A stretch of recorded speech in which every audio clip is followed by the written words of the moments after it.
Greetings, my relatives and my people. Lyla June.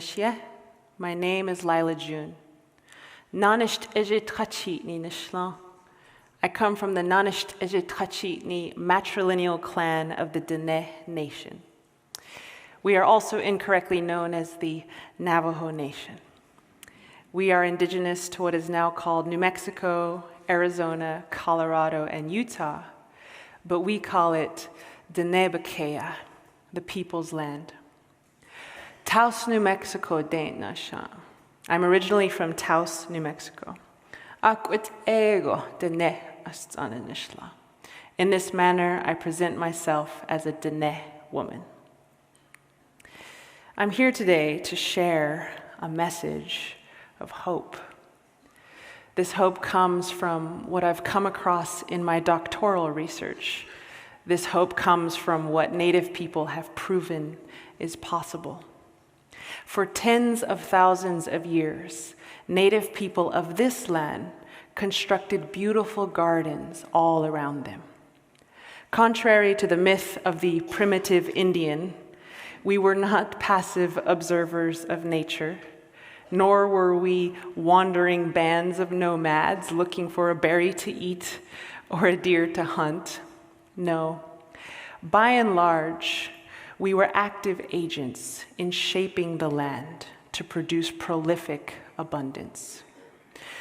We expanded and designed grasslands and forests for the benefit of all life.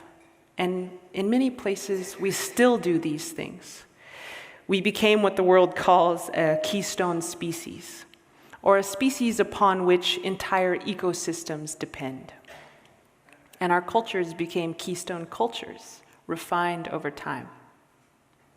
Now, much was made last year about the positive environmental effect of the pandemic. As more people stayed home, pollution levels dropped, animals began to reclaim habitat, and the logical leap that many observers seemed to make was that the Earth would be better off without humans. I reject that leap.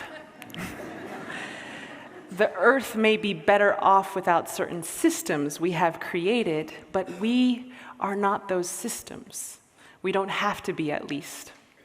What if I told you that the Earth needs us? What if I told you that we belong here? What if I told you I've seen my people turn deserts into gardens? What if these human hands and minds could be such a great gift to the Earth that they sparked new life wherever people and purpose met?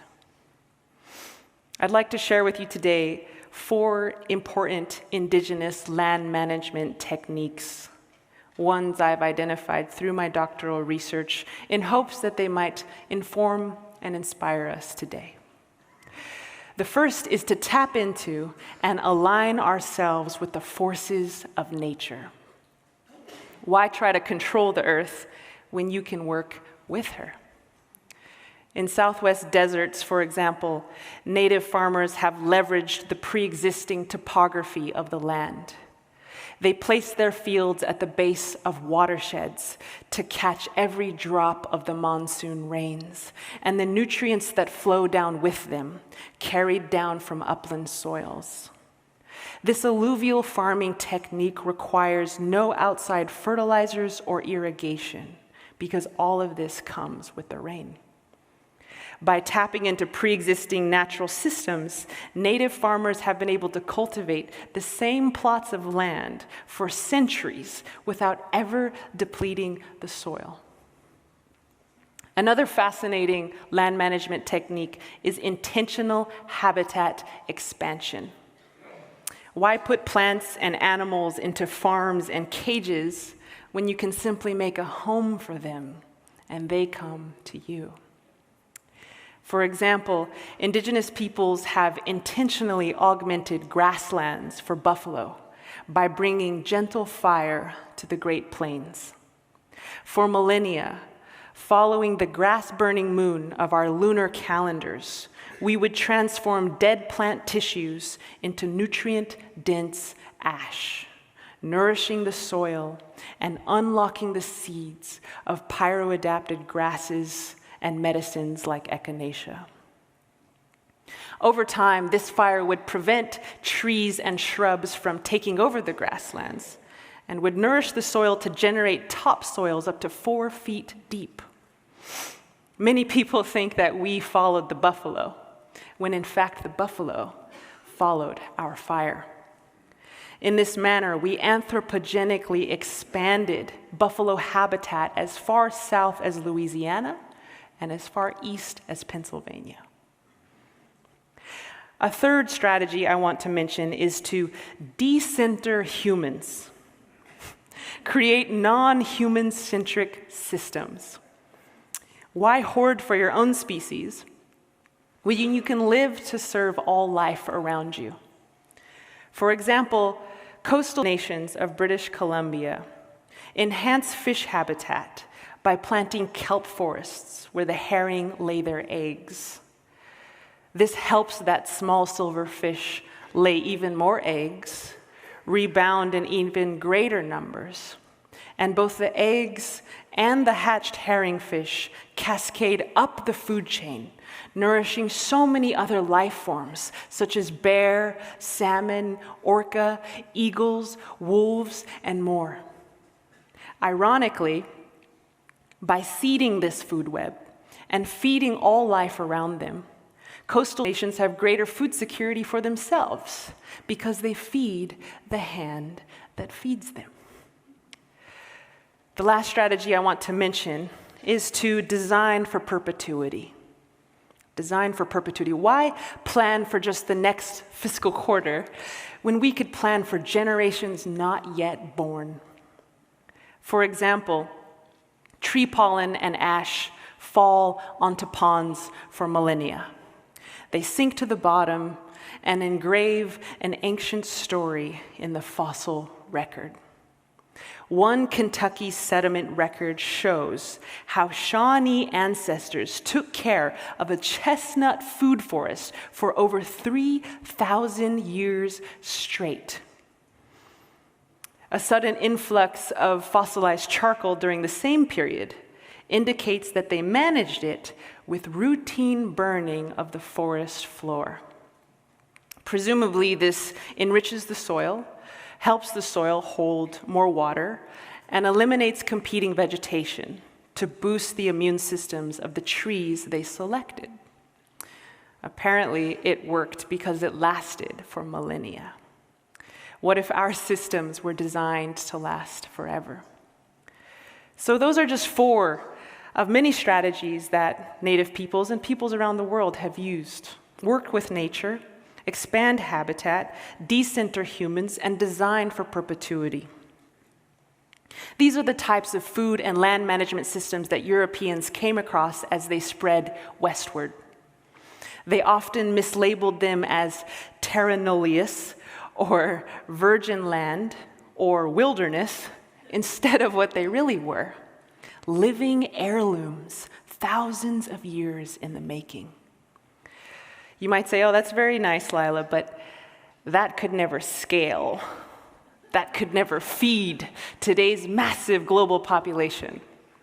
And to that I say, contrary to popular belief, these continents were actually densely populated by indigenous people, as more and more studies are proving, and their food systems still supported them. I would venture to say that these systems are even more efficient than industrial food systems because they protect and augment the very things that give us life instead of extracting and destroying them. Sometimes I wonder what the world would look like if we applied these strategies to today, if we protected life and expanded life. I guarantee you, if we did, we'd no longer see humans as a bane to the earth or something she'd be better off without.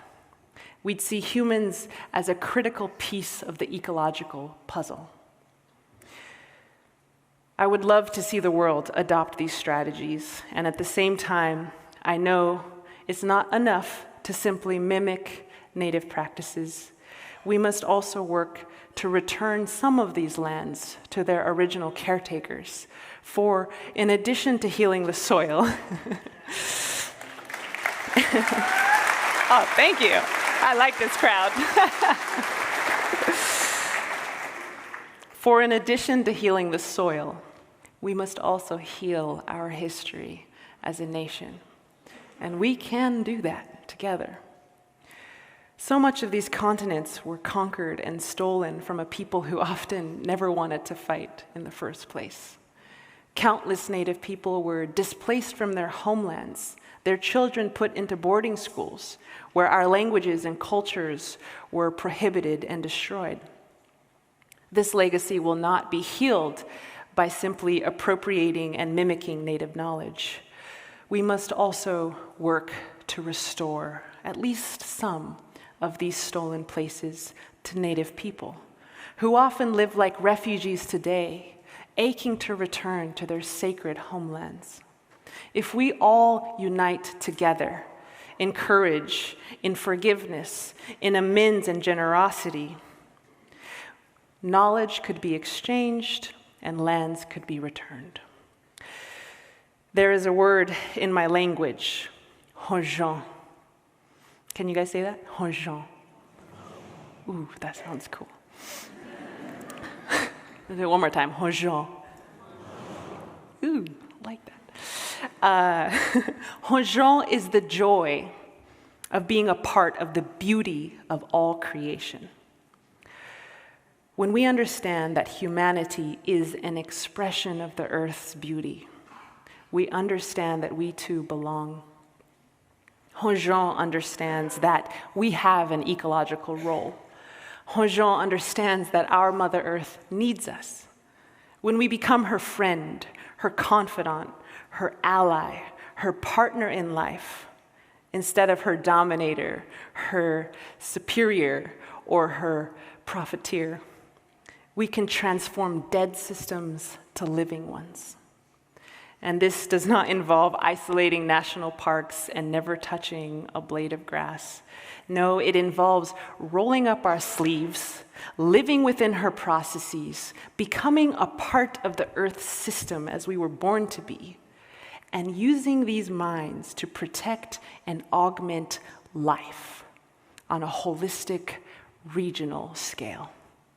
If our ancestors around the world proved this is possible, then it gives us hope that we can do it again. Thank you for listening.